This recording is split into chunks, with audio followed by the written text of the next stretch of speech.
ఇప్పుడు రీసెంట్‌గా వచ్చే ఫోటోగ్రాఫర్‌కి ఒకటే చెప్తున్నా. నువ్వు ఎవరి దగ్గరన్నా కెమెరామెన్‌గా అసిస్టెంట్‌గా పోయినావనుకో, నువ్వు పూర్తిగా వర్క్ నేర్చుకున్న తర్వాతే అక్కడి నుంచి ఎళ్ళు.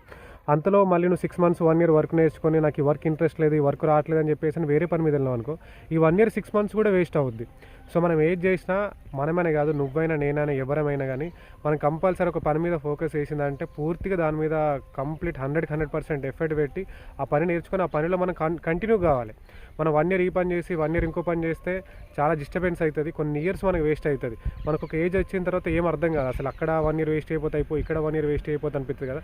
మన ఫోటోగ్రఫీ అనే కాదు, ఇన్‌కేస్ నువ్వు ఈ వీడియో చేస్తున్నావు కదా! నువ్వు ఏ ప్రొఫెషనల్‌లో ఉండు, ఏ ఫీల్డ్‌లో ఉండు. ఎక్కడ మనం టైం వేస్ట్ చేయొద్దు. లాస్ట్ టైం నేను ఒక లాస్ట్ 4 ఇయర్స్ బ్యాక్ నేను అట్లనే టైం వేస్ట్ చేసి నేను అటని, ఇటని కొంచెం స్ట్రగుల్ అయినా. సో, ఇప్పుడు ఒక ఫోటోగ్రఫీ మీద అయితే నిలకడగా ఉన్నా. ఇందులో నాకు కొంచెం గ్రోత్ కనబడుతుంది అండ్ కొంచెం లైఫ్ బాగుంది. నేను నానా రకాలుగా పనులు చేసిన. సో, ఎవరైతే ఈ వీడియో చూస్తుర్రో నువ్వు ఏ పనైనా గానీ, నీ ఏజ్ ఎంతైనా గానీ, నువ్వు ఏ వర్క్ అన్నా చెయి. మన ఫోటోగ్రఫీ అనే కాదు ఏదైనా గానీ. కంపల్సరీ మనం ఒక పని మీద ఉన్నామంటే అది 100కి 100% దాని మీద ఎఫర్ట్ పెట్టి అదే వర్క్ త్రూ మనం వెళ్ళాల్సిందే.